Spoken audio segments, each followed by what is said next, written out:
Welcome to So You Want to Start a Nonprofit? Essential steps before filing any paperwork. Hi, I'm your facilitator, Dr. Victoria Boyd. I'm an author, trainer, and nonprofit specialist. I'm the founder of the Philanthropreneur Foundation and also have my own consulting firm where I can help nonprofits with their management, systems, and operations.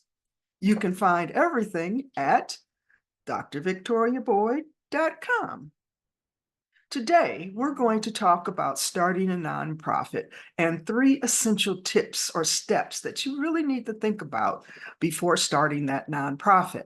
We're going to look at the vision. What is your vision? Is it viable? We're going to look at building the plan. You got to have a plan if you're going to start this for-purpose business. And then we're going to look at making it official. That's the exciting part. That's when everybody really gets fired up. And what we're talking about today is the outline to create a 501c3 public charity. So if you're looking to form a alliance, a C6 or other types of nonprofits, some of these details might not be for you. So what is your vision? What is your why? Because this is going to be the foundation of the work that the nonprofit will accomplish. But also, it's going to give you your energy, your vision, your passion, and you're going to want to dedicate as much time as possible to this nonprofit. So looking at your reason for starting it, do you see it as a business opportunity? That you think that this is something that will really turn over and make you some profits, perhaps, or a career path. Yes, it's a great career if it's already set up, but is this your primary focus, is to create a job for yourself? Or are you looking at it for additional income? Do you think that some of the services that can be provided for the mission that you can provide and it becomes income for you? Those are not good reasons why you want to start a nonprofit. You want to solve a problem, a pain, or a passion. You want to be the resource of making a change in the world, helping out people.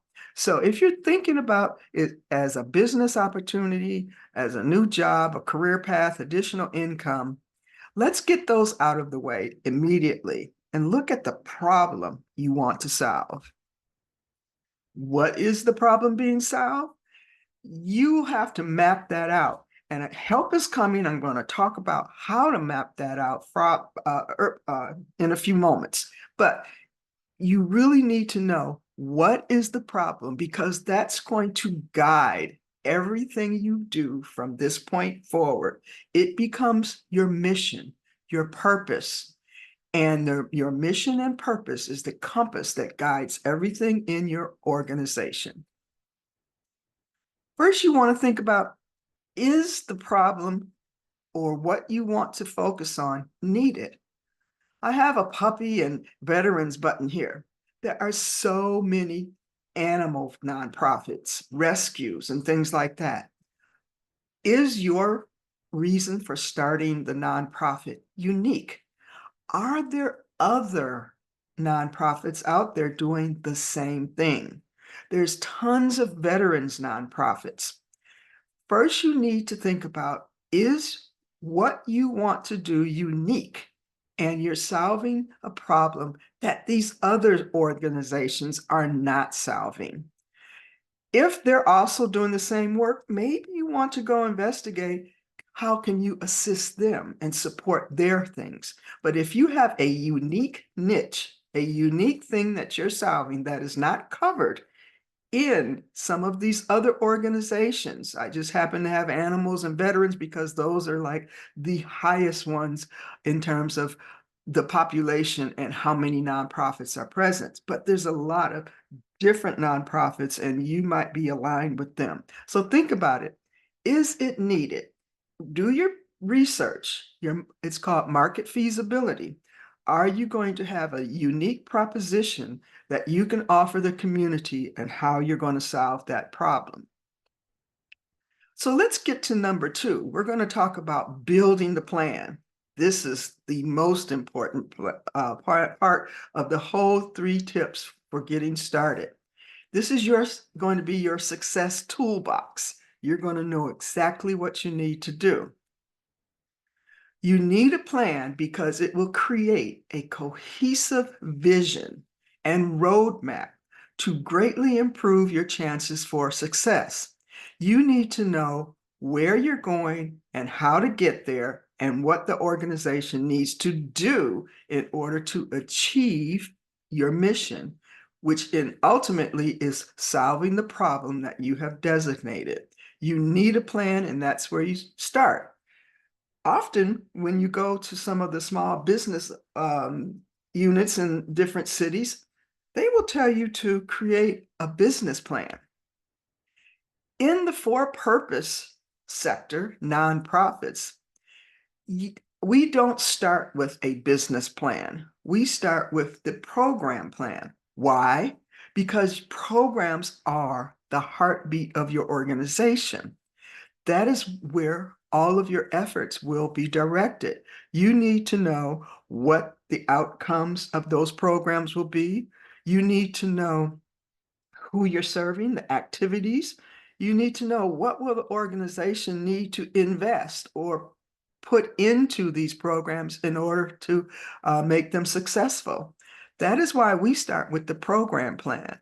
And all of those other things, funding, your mission, your statements, even your name can evolve out of this program plan. And we're going to get to the name in a minute. So program planning is the very first step that you really need to think about after you have decided that your mission and your vision is viable.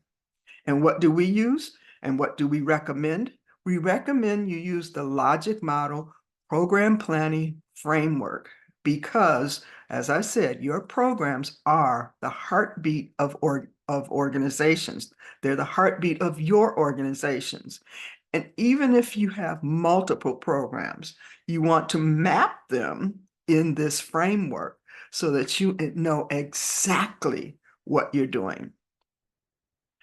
What that program plan and framework will help you do, it will demonstrate first, especially if you're just starting, your commitment to success, to gain support from your stakeholders, such as new donors and funders and sponsors. It will even help you recruit board members because you can say exactly what your outcomes will be.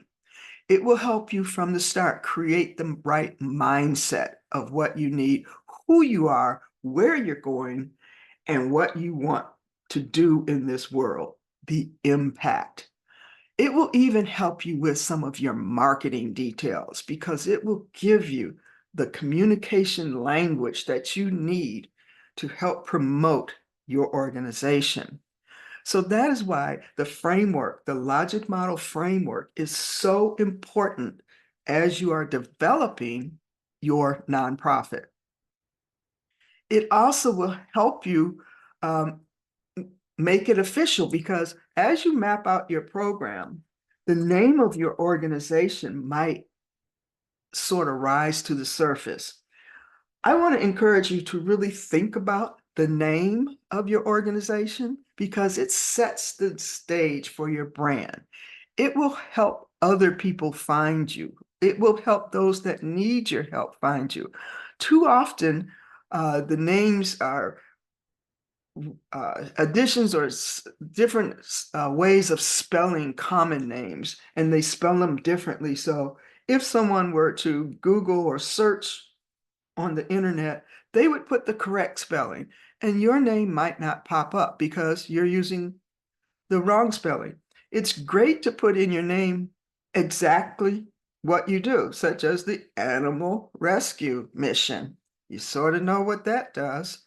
So even putting that in your name and using taglines that are descriptive should be your first strategy.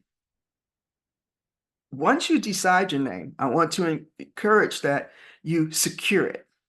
You check the availability on different domain sites. You just see if other organizations already have that name, if the domain is available, what could be some of the variations that you could use. But you want to make sure that you can get the domain for the name of your organization.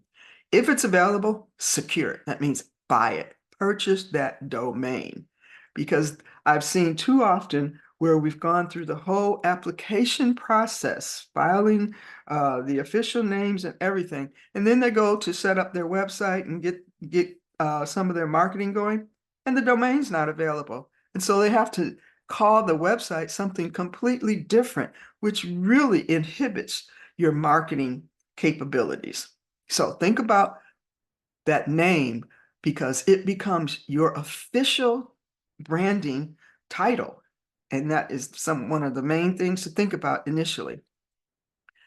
Here's some more name tips. Try brainstorming and being creative. It needs to be descriptive. That's why that's in that square. It needs to be memorable. It needs to be easy to remember, easy to spell, and it should reflect what you do. If you're providing support or training on, let's say, finances, I love one of the clients I have.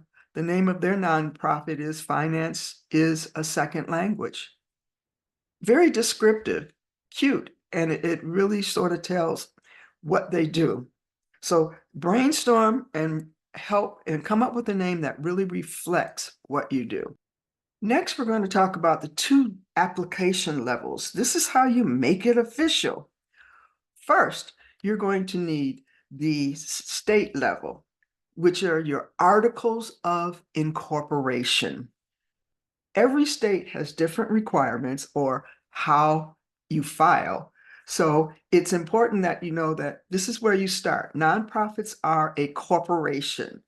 They're not an LLC or an S Corp, but they are a nonprofit corporation, and you file them as a nonprofit articles of incorporation. In each state, it's different. If you are filing in a different state and need my help, that's no problem because I do 50 states and can help people file their paperwork. But the first portion that you must do is the state, because when you get ready to file the federal forms for your IRS 501c3 determination letter, they will ask, what state are you incorporated in? They will even look at that application to make sure that those articles of incorporation have certain clauses and meet their requirements. That's important to realize that even though each state has different protocols, they aren't necessarily in alignment with what IRS requires. Therefore, I write the articles of incorporation and put them together so that they are compliant with IRS already, and we don't have to go back and make adjustments. So when I do articles of incorporation for clients, I'm thinking at the end game, the outcome, which is your 501c3. So after you get your articles, then there's the application to get the IRS determination letter. There's 2 different levels even there. If you are projecting that you will have under $50,000 per year of revenue for the first 3 years, there's a shorter form that you can file, which requires less input on the front end. But if you already know that you have significant funding promised or coming in, and it's going to be over $50,000 per year, then you need to file the long form, and they ask more questions. It's actually 29 pages. Have no fear. You don't need to know anything about that. I can help you with that. I do all of that for you. It's a done-for-you system that I have. So just understand that there's 2 levels that you have to make application. Too often, I see where people file on the state level and think that they are a nonprofit and can ask for tax-deductible donations, but they have never received their 501c3 determination letter. And it makes it sort of embarrassing that people say, well, this isn't deductible. They can't even apply for grants because most grants and funders require that you are 501c3 approved. So just know there's two application levels. Nitty gritty. You're going to need seed funding. You're going to need money to do this because there are filing fees. Both the state and IRS charges a fee. Your development costs, okay? So you have this name, you're going to need some images, some branding, some logos, some just putting it together. What is your marketing going to look like? What is your website going to look like? I want to emphasize that you need to come across as being professional. I've said it before, you're a for-purpose business. Therefore, it needs to look like a business.